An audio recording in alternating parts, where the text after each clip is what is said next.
Right. Thank you so much, Mary, for being on the show today. Thank you so much. It's wonderful to speak with you. So we're just going to dive right in. I would love to hear about kind of the background behind this person and identity project that you've started, and also the Catholic Women's Forum, and just kind of how that began and where you started. Sure, sure. So when I joined the Ethics and Public Policy Center, it was at the kind of at the end of Pope Benedict's time as Pope and the beginning of Pope Francis's papacy. And there was a lot of discussion around that time of openness to women and the church looking for women's insights and input. And so just with some of the women who I already knew who were fantastic Catholics, some of whom were serving directly with the church, others who were focused on motherhood, others who were professionals out in the world.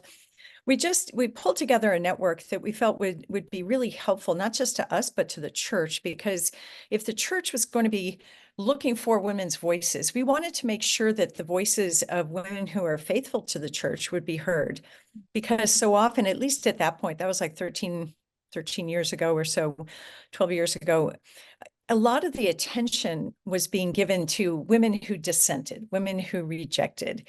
And we really felt like there needed to be a voice that was speaking up for the truth and saying, no, this is a great place to be a woman. And we as women feel like we have a lot to contribute to our families, to the church, to the larger culture. And so the Catholic Women's Forum itself is still an ongoing network of Catholic professional women. And so we share resources, we support each other's work in various ways, a lot of collaboration, a lot of common projects. And then also many of us are serving the church in various ways as consultants or sometimes directly working for chancery offices, but others who are physicians or attorneys or, at various points in life. And just trying to live that vocation. But you had asked about the Person Identity Project. And really what happened was we started to see over a decade ago, just from a research grant that I got to look into coercion of women, which I was looking at mostly in reproductive area. In other words, forced IUDs, forced abortions and things. So I was doing grant work where I was really doing a deep dive into that topic. And I kept coming across with the major proponents of harmful policies towards women, I kept coming across the fact that they were intimately connected with the whole LGBT activism and movement. And then I started to see how gender ideology was being pushed globally. And so the Catholic Women's Forum ended up hosting a seminar, a symposium, where we really did a deep dive into the issues behind it and worked with, at the time, there was a women's office in the Vatican, and the representative came over to our conference, and really we're trying to help the church, give the church some good resources, kind of a leg up, because at that point the church was not engaging on that issue. It wasn't like the church didn't know what she thought. Of course, the church, Vatican II talks about the church as an expert in humanity. And I think that's true. You can see those centuries of deep philosophizing, theologizing, thinking, and teaching. But in terms of addressing this issue, there really was a lot of work to be done. So from that, it just kind of grew into this project that really has a very specific focus. So the Person Identity Project aims to promote the truth of the human person, but also to equip Catholics and Catholic institutions to counter gender ideology, whether it's in your family, your Catholic school, your parish, in your business, the culture at large, just really trying to equip people to recognize what's happening, because I think it's kind of the issue of our time. And then to learn how to be a witness to the truth, but also to really make that effort to shape the culture as we're called to do. So that's kind of the long story there. No, it's perfect. Yeah. And actually, I'm very interested in the fact that you said that it was connected to the feminine, those studies that you were looking at, I think is a very interesting point, and I'd love to go into that a little deeper a little later. Yeah. But I know that you've written a book about, I think it's about public schools, and I'm curious, with this exploration into, the gender identity crisis and the ideologies that are being pushed, what is kind of the could you give like a brief summary of the current landscape of education right now? Because in August, your parents are going back to school. They're experiencing a lot of, I'm sure people are choosing new schools, yeah, going to the same school. Kind of what is kind of the general landscape, and then we can go into specifics a little bit later about public schools and private schools. Sure, sure. I think the first thing I'd want people to remember is just how critically important education is. And that's something that the church talks about as the responsibility to educate our kids as really being an outgrowth of the responsibility we've taken on in having them, in being open to life, in creating families, that educating them is a continuing responsibility. It's the long term. And at the same time, to realize that those movements in history, communism, Marxism, et cetera, that have sought to transform a society according to an ideology, always focus on education. Why? Because it's very hard to change the minds of adults, people my age. It's much easier if you can get in at the ground level and you start shaping the hearts and minds and loyalties of children who then become your teenagers, who become your young adults, and then you have affected a transformation of society within, less than a generation, really. But that's, I think that's important to remember, because it's not just the church saying this is important, or the refrains we hear about, oh, how important you're a teacher, how important teachers are. All that's true, but to realize that in a very deep level, those who oppose everything that's good in the world also recognize that. And they take it very seriously. They put a ton of resources towards that. So as an outgrowth of the project, the work that I was doing on gender ideology, again, I was looking, and I've always been interested in education and worked in that in various ways, but I started seeing again how even back in 2014, 2015, the public schools in particular were being co-opted. They were being used as a vehicle to push a false anthropology. In other words, a false understanding of who we are. And yet it can be hard for people to recognize that or to accept that, because many good people attended public schools and they think, well, I turned out fine, or my older kids did fine. It's just, this is a radically different environment. And when we can talk more about some of the details, but I guess the first point I would say is just education is critically important to our lives, to being able to respond in our vocation, but also to the culture. And I think to our larger call as Catholics, as laity, to shape that culture. Education is a huge, huge part of it. Mhm. And what were those kind of signs, or what are kind of the first steps you talked about with, different ideologies, how they start to transform and they start with education? Yeah. So How does that we start? Yeah. Yeah, well, if you look back at, for example, the Communist Manifesto, one of the things that is in the writings is the guarantee that there should be a free public education for every child. Okay, that was not some benevolence. That was because they knew it was one of the top 10 things that they needed to do if they were going to affect change within a society and really push their ideology forward. So that's just, again, something to remember.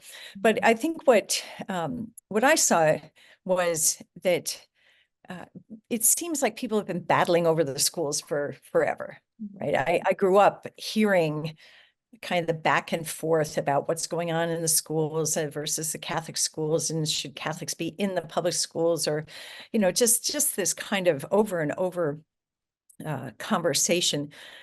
But so I think people got a little immune to that. I got a little bit like, well, we're always going to have those arguments. But what's different today is this: we're seeing a worldview that is being pushed and promoted and really embedded in our children's thinking and in their hearts in a way that is really problematic, because the whole culture has shifted. So, for example, when I was growing up, your parents' generation, the sexual revolution had begun, and there were all sorts of things that you could point to in society that were problematic. But by and large, most people in the culture still accepted the idea that some things are right, some things are wrong. A man is a man, a woman is a woman, and families are good. Even just that marriage is good. Those basic truths that are connected to the Christian worldview were really woven into our culture and society. And so in raising us, my parents could, for example, say, well, don't go to that neighborhood or listen to that song or pay attention to that entertainer. You could spot where the trouble spots were. What's different now is that the culture is no longer implicitly aligned with our Catholic or Christian worldview. And in fact, it's not only not implicitly aligned anymore, it's explicitly opposed. So religion is being demonized. It's been exiled first, but then demonized. And in that kind of an environment, then when you have something like gender ideology being introduced, it's landing on very different soil. In other words, it's a completely different kind of challenge. And so I think the important thing or the takeaway here is that schools, our education is so important in terms of forming who we are. And that has to be premised on the truth of who we are. And the Christian worldview says you have an inherent dignity. Your identity comes from God. He created you male or female. That's his gift to you. You get to unpack it and figure out, how you're going to live it, what talents you have, what your call is. But that's his gift to you to accept. Whereas the world, and gender ideology in particular, has been telling our kids, no, you get to decide everything about your life. We've exiled God. God's not part of the conversation. And we've empowered you. We say to you, you have the power to be whoever you want to be, to love whoever you want to love, to have sex with whoever you want to have sex with. In other words, it's whatever you want. It's kind of a replay of the original conflict in the garden, right? The temptation to say, I can do a better job than God. I think I've got a better idea. And that's kind of the lure of what's happening. And there are all sorts of insidious examples or things that parents should watch out for. But that's the underlying issue. It's a clash of anthropologies, a conflict of worldviews about what it means to be a human person and everything that flows from that, what's true and therefore what's good. And if you get those things wrong in a young person's formative years, it's very, very hard to replant those seeds or to help the person find healing, because people end up being led down a path that causes a lot of harm, a lot of sorrow, a lot of pain, confusion, darkness. And while we reach out to them, anyone who's in that circumstance, of course, we'd much prefer if people don't have to go through that in order to get back to the truth and to understanding God's love for them. And that's a lot of responsibility for the child to choose, to have to choose. And then when it comes down to it, down further down the road, it's just too overwhelming. So yeah, of course, you're going to have all these struggles and these issues. I like that you picked up on the fact that it's a burden to the child, because I often think about that, because one of our kids used to, when he was like 3, kids don't have a sense of rhythm of the calendar, the seasons, the days, et cetera. And so every day was a new day. And he would wake up every day and ask 2 questions. Is it a daddy home day or a daddy work day? Because he didn't know the rhythm of the week. But he would also ask, is it a shorts day or a pants day? Because he loved wearing shorts. So he could go to bed in February with it being freezing out and wake up with this sense of, gosh, maybe today it's going to be summer and I get to wear shorts.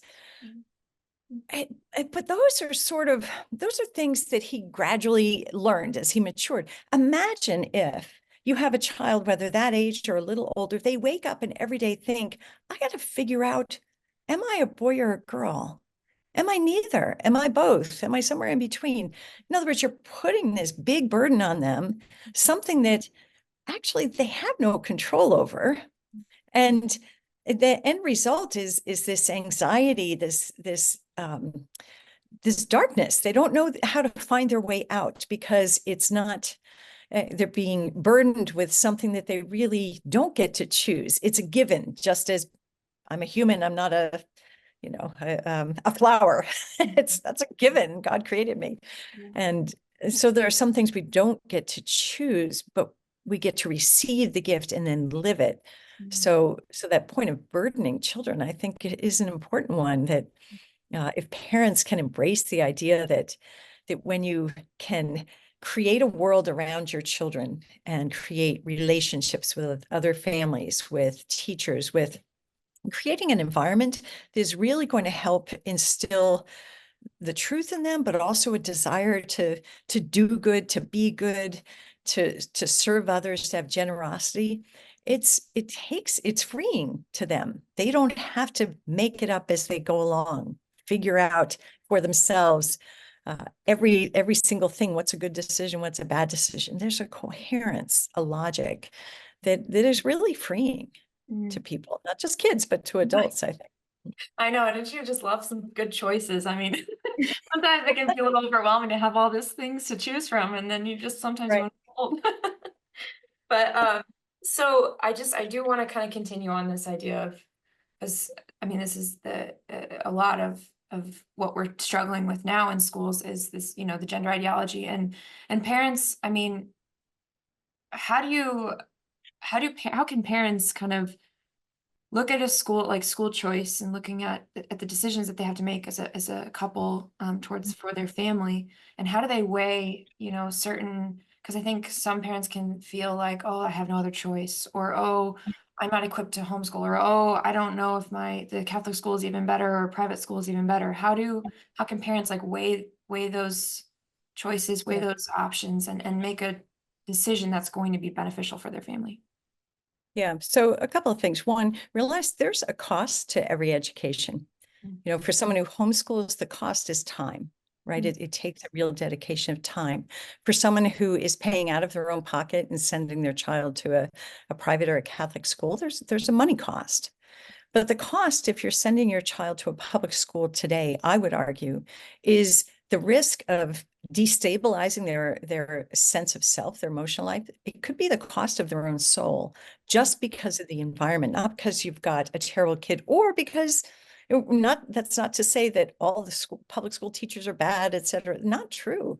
I talk with people all the time who are either teaching or have unfortunately just left the public schools, who are really good people, but they're not calling the shots. They're not the ones dictating what's going to be read, what pronouns everyone's got to use, et cetera. They're within a system that's not of their own making. So I think parents need to value education, but then realize there's a cost. There's a cost. So you've got to weigh that. And what's changed in that calculus is that I would argue the threat in a public school environment, or at least even a private school environment that's not explicitly religious, I think the threat is very real in terms of eroding a child's commitment to faith, the integration of faith into their lives, even if they're from a good family. And that's because what the public school system, the government schools have perfected is, and partly because of some very bad court decisions that have been kind of rolled back a little bit in recent years. But for a while, there was just this effort to just jettison and get rid of any aspect of Christianity from the schools and to privatize faith. It couldn't be in the public square. You didn't want to talk about it because that was going to impose your beliefs on others. But in reality, what happened was then you have an educational environment that does not take into account an essential aspect of the person. Mm. We're all spiritual beings. Mm. Every single person is looking for meaning, is looking to understand who they are in the deepest sense, is looking to understand what's true and what's good. But if those questions can't be answered in a public school, and they won't be answered, at least not in a way that aligns with the truth, then kids are going to be spinning around searching for meaning, but also they're being deprived of something essential. It's like weakening the air quality. They're breathing in something that just can't sustain them. Mhm. And intellectually, it also teaches them or habituates them into thinking that God's kind of irrelevant to the big questions of life, right? He's not involved in the study of history. God's uh, not a person to be considered when I'm talking about science and creation and things like that. It's like God's exiled, and you can't live that from 8 to 4, 5 days a week, 10 months out of the year for 12 years and have that not have an impact. It teaches kids and habituates kids to the idea that God's really irrelevant to their everyday life. And so it's kind of no surprise that that's what we see, where the average Catholic, for example, who leaves the faith does so about 13 or 14. And they may continue going to mass if they're still at home and their parents are insisting on it. But if they're not being engaged, and in fact, if they're in an environment that has erased the significance of God, by the time they do leave the nest, they're not going to have any interior desire to make God a part of their life. So I think that's just the absence of religion is a really important thing. But then now we're in a different place because we have gender ideology, which again is a set of false beliefs about who we are, about the person. And with the idea that I get to define who I am. And regardless of my body, in other words, I get to define reality. I get to have my truth, regardless of the truth. And so again, that it's an environment that is shaping everything about that, or it's an ideology that's shaping everything about that public school environment. Again, in spite of good teachers who are there, good families who still have their kids in there. But I can't tell you how many parents I've spoken to who, when they discover what their kids are hearing and what their kids are learning, are just heartbroken, especially if they're in one of those situations where their child has been transitioned behind their backs.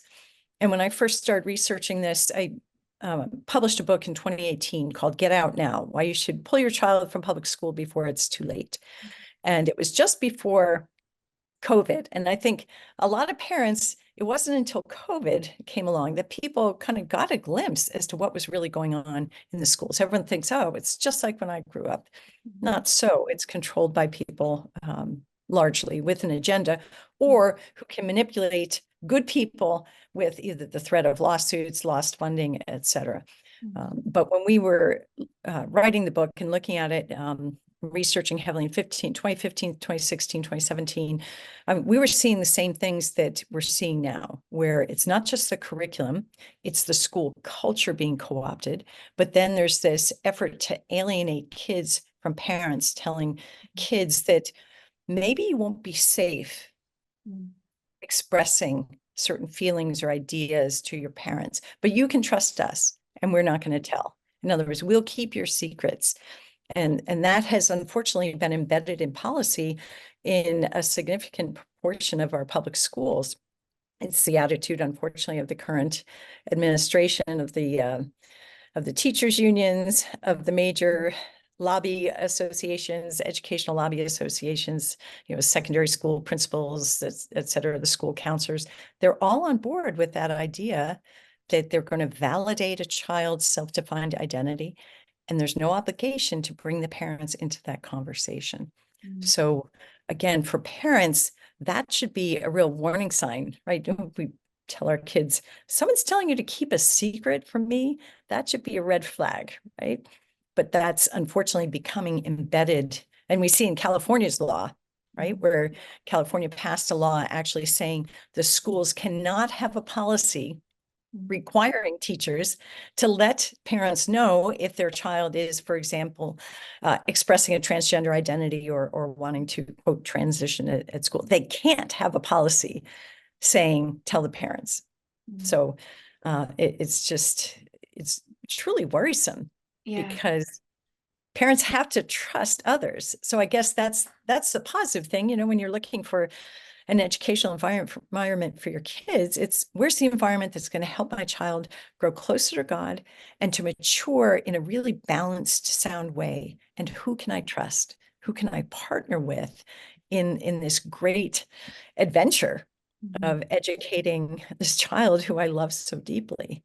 So those are the questions, not what are the test scores, what are the, Right. will they get a scholarship because they go to the big football school or whatever.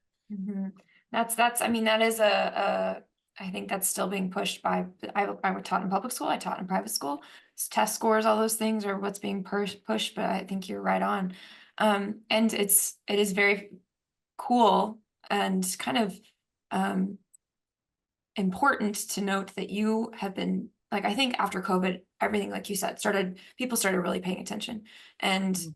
you doing your research prior to that and seeing within those few years and before, and I'm sure it's been happening earlier than that, Yeah, that there was an issue to begin with, I think is really important to remember that it's not just because COVID happened and that was it. Like, right, we need to right. be paying attention at all times. So I'm curious, you had mentioned a little bit about people that you researched and interviewed and just discussions that you've had. Have you had any uh, parents who, or school personnel or anything that kind of, that you've looked into or researched that about kind of seeing the problem and then also trying to find solutions within the school or within Yeah. that environment?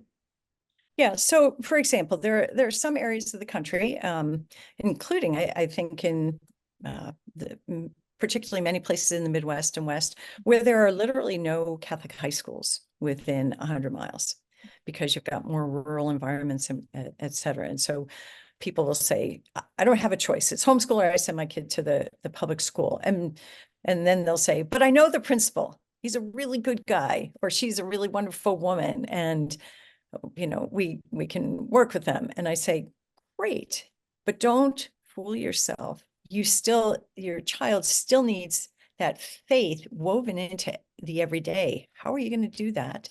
But second, you have to be willing as a parent, if you're expecting your child to kind of stand up for what's right in that school environment, you have to take the lead. You have to go and speak to the teacher, to the principal, the administrators, the counselors, whoever that might be, and have some honest conversations. So tell me about this and ask open-ended questions. Don't say, don't you do this to my kid. Just say, I'd like to understand. Tell me how you approach it if a child in the classroom expresses a transgender identity.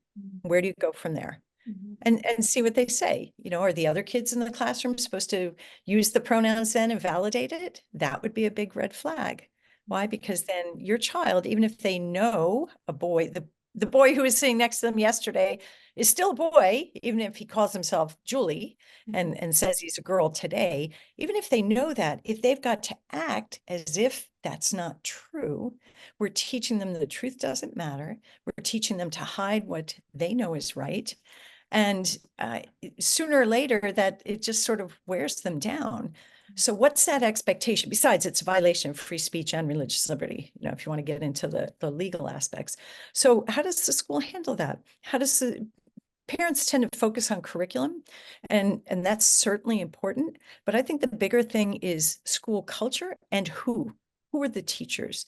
What's their agenda? And one thing I've encountered unfortunately over the past year, and I've spoken just all across the country, probably in at least half the diocese in the past 12 months. And I have encountered so many public school teachers who have come up to me after I've given a talk on gender ideology and will say things like, I'm leaving. I'm resigning. Why? Because the last 6 hires have all been people who are raising the rainbow flag and who are militant about this. And it's not an environment that they feel like they, as teachers, can even navigate. Well, imagine if your child's in that circumstance. So understanding what the culture is like, making the effort to get to know them, the teachers, et cetera, but realize there are some things that can't be solved just by good personal relationships. And I'll give you a little story on that. There's a woman I know who, small town on the East Coast, but small town, kind of rural, very folksy area. She knew the family or the teachers, had known them for years. They knew her kids. Her daughter started exhibiting signs of being depressed or troubled, and she kept coming back to the teacher saying, is something going on at school? This went on for months. And then she got a call from the principal who said, your son is here and has something to say. So they had been transitioning this kid for months behind this woman's back. And now the school personnel was going to help this girl kind of come out to her mom as, a boy. And she went down there in person, and she ended up pulling her child out right away. But one of the shocking things to her, and again, I've seen this repeated over and over, was these were not teachers who didn't know her.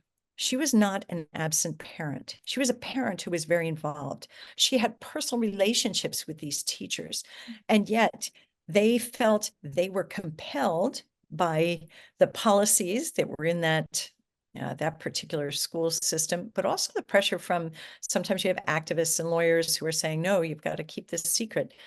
She felt so betrayed that these people she trusted, in spite of what seemed like good personal relationships, in the end, she was betrayed by them. Her daughter was betrayed, and she ended up putting her child in a Catholic school, and her daughter resolved her difficulties, etc. But they lost months and ended up with an awful lot of trauma and difficulty because parents want to know if something's going on, Yeah. right? How can we help our child if we don't know? And so when you're cut out of it, and the presumption, the message that's sent to your kids is, well, you can't tell them right now because they're probably not going to react well. It's sowing seeds of distrust without you even knowing it between you and your child. And so you lose that opportunity to really begin to support your child in a healthy and whole way and help them resolve whatever the underlying issues are, because frankly, that's what the research shows, that the vast majority of young people who begin identifying as transgender or non-binary have significant mental health struggles that are pre-existing, kind of the latest thing of coming out trans, and they're wounded and vulnerable young people, and they deserve love. They deserve people to help them unpack that. But instead, the message that they get from online, from peers, and sometimes, unfortunately, from trusted others is, we can take your pain away. It's really because the real you has been hidden inside and needs to come out and be validated and affirmed, and then all your problems will go away. And it's a promise that can't deliver. Yeah. It's just not true. And well, I mean, with this mom that you're just talking about, how it's tough probably as a parent to rely and trust on those schools, and then your child, even like how can you, I guess, speaking to the child, but then also like to the parents, obviously, like how can parents teach their children to bring those feelings, those issues that they're hearing at school? Because I think sometimes children are just so embarrassed, or they don't even know what's going on, that they don't know what to say, and so they're just like, fine, school is fine, whatever, so they're not, parents aren't getting the information either. I've heard Yeah. that from a lot of family, that's just, they don't really know what's going on at school because their kids aren't telling them, the staff's not telling them. What do they do? So how do you encourage your child to be open with those more serious concepts? Yeah, I think one thing that served us well as parents was making time on a regular basis to have individual time with your child. You take them out for breakfast, take them out for lunch, where there's no agenda. You're just going out, you're just going to spend time with them, and you're going to talk about whatever, so that you establish a pattern, especially as they hit those middle school and teen years, of, what, it matters to me as a parent to know what you're thinking, to know what you're feeling, and to be able to share this time with you because you're important. So establishing that relationship of doing that can help create the trust. But then you've got to have your antenna up. As this mom did, she saw her daughter was not doing well. She seemed more depressed. It seemed like her grades were dropping. And yet her intuition was telling her something's not right. And yet the school is saying, no, no, no, everything's fine. And that was actually, I know of numerous cases like that. Another mom down in Florida, a woman named January Littlejohn, who's a very outspoken advocate now opposing the whole transgender agenda. I mean, she talks about her own daughter's situation in a Florida public school where they, again, were blocked out. They didn't know anything was going on until they got a call that their daughter had tried to take her own life at school. And imagine the shock, but so again, all this stuff was going on behind their back. So what do you do about that? I think you have to trust your instincts. And I think you have to be willing to make changes. Again, knowing so many families who've been affected by this issue, the ones who have been able to help their child kind of recover a sense of mental wholeness and healthy self-perspective and be grounded in reality, we're not afraid to make changes. And in many cases, it was changing the child's school. I know of a number of families that actually moved because they felt that the community and the peer relationships were so problematic, and there was no way that they could constantly be trying to limit that in this environment, that they simply moved. They wanted a fresh start. I know other families that have just really removed social media as a conduit. And now you can do that without it seeming like a punishment, because there's been such important research that's come out from Jean Twenge and Jonathan Haidt, or Haidt, I think you say his name, who wrote the book on anxiety. But talking about how empirically we know the longer kids are plugged in to their phones, the less intellectual growth, the less they play, but also the more they're depressed, the more their mental health suffers, the more their sense of self, everything, it just closes in and is not healthy. And we also know from research that social media and the online world really is something that kind of sucks kids in who are feeling like they don't fit in or are already depressed, and they go online. What's wrong with me? How do I, what's happening? Why do I feel this way? Or they're looking for friends, and they just get pulled into the trans affirming community and love bombed, and their parents have no idea. They have no idea. So I think that's an important thing, to be willing to take action. Just as if you have a toddler and you see they're going to run out into the street in front of the garbage truck, you either put a fence up, you make sure they can't get out of the front door, or you are out there every minute with, you do something. You don't just say, hoping for the best, hoping for the best. Well, that would be irresponsible. Yeah, right. And I would say where education is right now, Yeah. I think it's irresponsible to just kind of hope for the best. Right. And even on a practical level, if you look at what public schools in particular have delivered, you have only about a third of the public school population is even proficient. In other words, having basic skills in the basic subjects. And oftentimes we have these carve outs. We have the gifted and talented programs within a public school or something. And so people say, oh, that's not my public school district. Look at your entire district and the stats, and you can see the system is failing. If Toyota 2/3 of the time sold you a car that wasn't going to drive, they'd be out of business. But here we have an educational system that 2/3 of the kids is a failure. It's not teaching them to think, to read, write, to do math. It doesn't give them even those basic skills. So just even on that level, even apart from all these moral and psychological and kind of human issues, even just in terms of their direct mission and product, what they're supposed to do, they're failing. I think parents can do better. And perhaps that was one good side of COVID. I think parents started to realize, I do have options, whether it's the pods, the small groups, the hybrid learning. There's a lot of that. And many states now have incorporated voucher programs, so basically parents can take that money and choose the school that they want for their child. And that's where our country needs to go, rather than having a monopoly. The Postal Service has its problems. So the public schools, we can do better. Yeah. Would you say that, so like, let's say there's a parent, or there are a couple of parents that have no other choice than the public school, like you were saying, that like in a rural town where there's only the public school. Do you think that public schools can be better?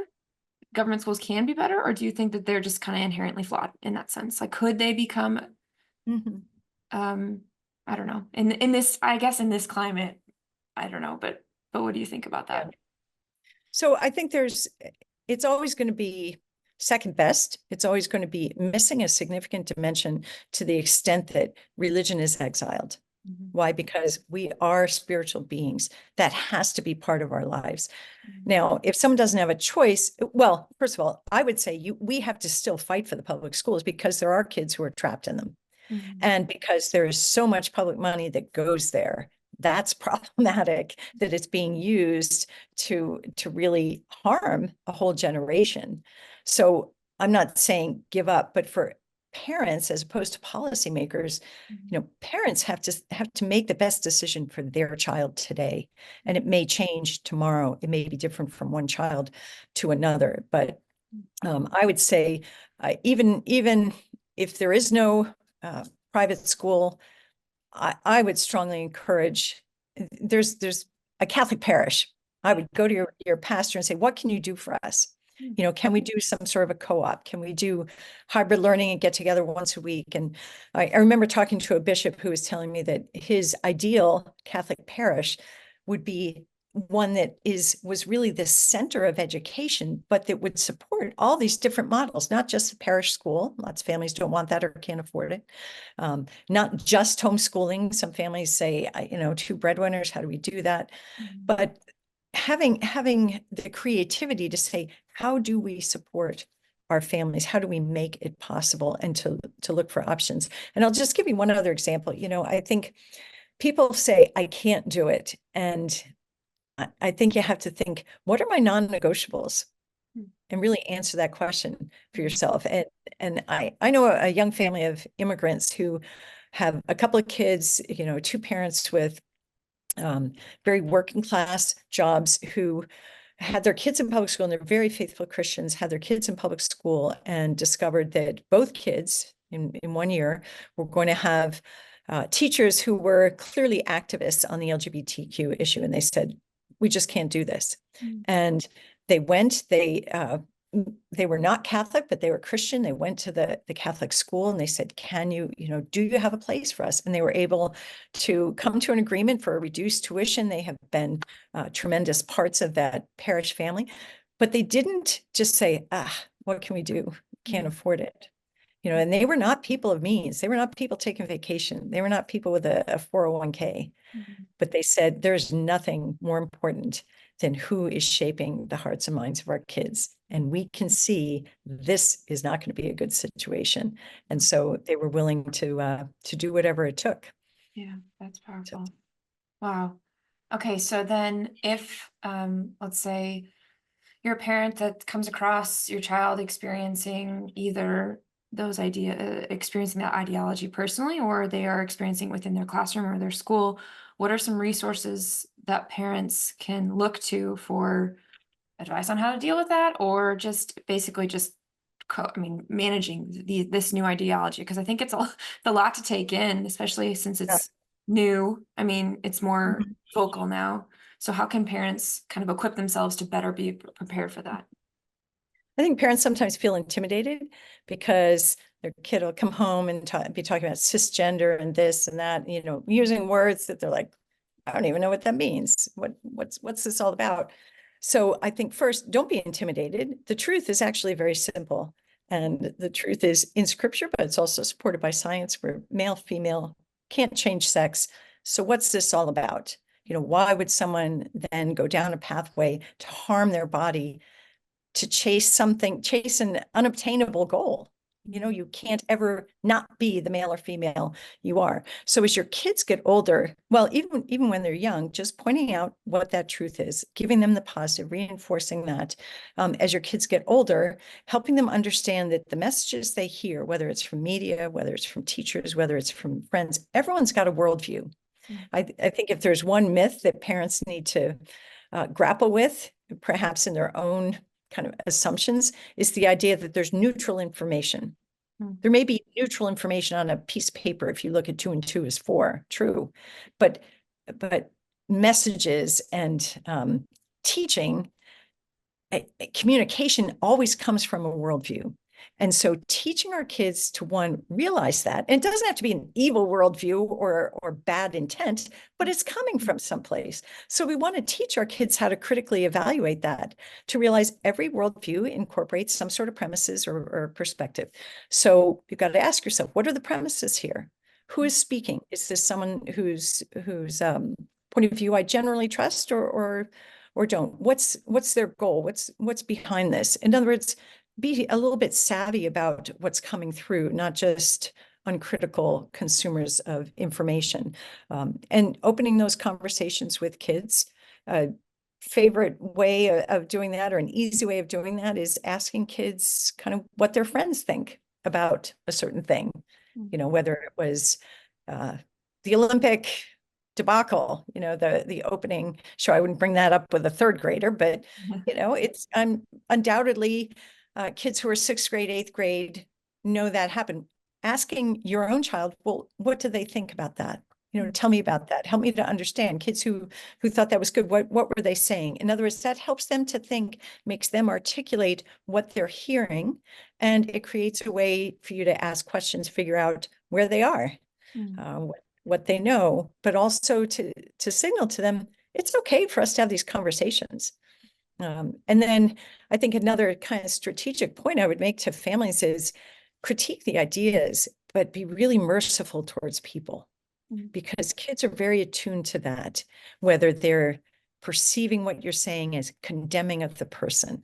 Why? Because especially if they're the empathic type, they put themselves in their shoes and say, I would be condemned too. And so we have to always be loving, merciful, excusing of the person, and help them see, you know, there are oftentimes factors we don't understand, what leads a person down this way. Be unfailingly kind, but be wise. You don't buddy up with the person who is going in the wrong direction, because they're going to take you there too. But then be very clear about the influences and the ideas, or the activism, as opposed to the person who's probably very vulnerable and is being pulled in a direction that is ultimately going to be harmful to them. And don't be afraid to point out the harms that come from people going in a certain direction. Yeah. Great. I have a question. I should have probably asked it earlier, but I just remembered it. But I'm curious, just how is your own motherhood? Because you're a mother of six, Seven. Yeah. Okay, so, Who are now grown. The youngest is 23. Yeah. yes. And then we have 7 grandkids. So how has that influenced kind of your work in, I mean, this gender ideology in femininity? How has your own motherhood influenced that? Significantly, partly because I always knew I wanted to be a mom, but I went to law school. I knew I wanted to be a lawyer and use my intellectual gifts. But I think one of the important messages that my own parents had given me was, you know, life has phases, life has stages. You don't have to do everything at once, and to recognize that. And there's a season, as scripture would say, you know, there are seasons to life. So you're not wasting an education if you put it off to the side to focus on your kids or whatever. But I think when you're a mom, or a father, frankly, one of the things that happens is it's like sandpaper. You know, your own failings, your own weaknesses are going to be rubbed against, and it's God shaping us. It's God teaching us how to be more patient, God teaching us how to be more generous, how to be more sensitive to especially having 7 kids. I realized, gosh, they don't all have the same inclinations and personalities that I do. I've got to, you know, understand that and appreciate what is it going to take to motivate this one. What are their sensitivities? Each person is different. So I think it helps you grow. But for me in my work, I think I care so much about families and children. It breaks my heart to see children who are in situations where they're being taught things that aren't true, or where they're being harmed because adults don't care or don't know, and are not showing them the good, or treating them right. So for me, that's a big personal motivation to just do what I can in terms of the culture, and trying to support families and help families know that, you know, you're not going to do everything perfectly, but keep coming back to the well of prayer, you know, humbly asking God to make up for your own shortcomings, seeking wisdom from others. I've been blessed to have a couple of women in my life who are like 10 years, 20 years ahead of me at various junctures, to whom I could go to and ask advice, or who would just knew me enough and cared enough to say, hey, you know, what's going on, Mm, and kind of help you steer back in the right direction. mm, Whether it's in terms of marriage or raising your kids or making decisions about other things, so it helps. We need others, and finding those people, surrounding yourself with a community of people, creating your own community. I mm, think we have to be intentional about that. Can be a tremendous blessing, not just to you as a mom or a dad, but also to your kids as they grow up with other young people whose families are raising them with the same values. And I think it's critically important. So the other thing I would say about being a mom is it is humbling, because you want so much good for those you love, and yet you constantly bump up against your own shortcomings, your weaknesses. And so you learn how to ask forgiveness. You learn how to give forgiveness. You learn how to come alongside your own kids as they're struggling or having difficulty. And I think ultimately it's reminding, whether it's our kids, our spouses, ourselves, that, it's not all about just the here and now. We're really orienting towards eternal life, for that life with God and with each other. So let's help each other get there, and realize it's, sometimes can be a little messy along the way, but God doesn't give up on us. So mm. families don't give up on each other. Thank you. Thank you for sharing. Can you tell us just how we can look more into the Person and Identity Project and what kind of the website contains? I know that there's a lot of really great resources. So if you could just share with us a little bit about that. Sure. So the Person Identity Project has a website, personidentity.com, and we have a lot of different resources on there that are oriented, some towards parents, some towards people who are in, say, parish ministry, or people who are in education. And there are various toolkits. Excuse me. There's a video series that I did for EWTN that's linked on there. It's completely free. It's an easy way, in like 20-minute chunks, to kind of get up to speed about what's happening in the culture and why it matters to us, and what are the things that we need to be concerned about. We also have some Spanish translations of some of those things on our website as well. So the website's a good place to start. We're not trying to reinvent the wheel. There are other good things happening in the church. There are some good secular resources. And so we link to all of those. So if someone is looking more for medical resources, or they're looking for something specific, it's a good place to start. So that's personandidentity.com. Perfect. Yeah, we'll link that in the show notes. All right. Well, good. Thank you. Thank you so much for Oh, being on our show. And it's such an honor to get to chat with you and hear gosh, your you experience too. and expertise and everything. So thank you so much, Mary.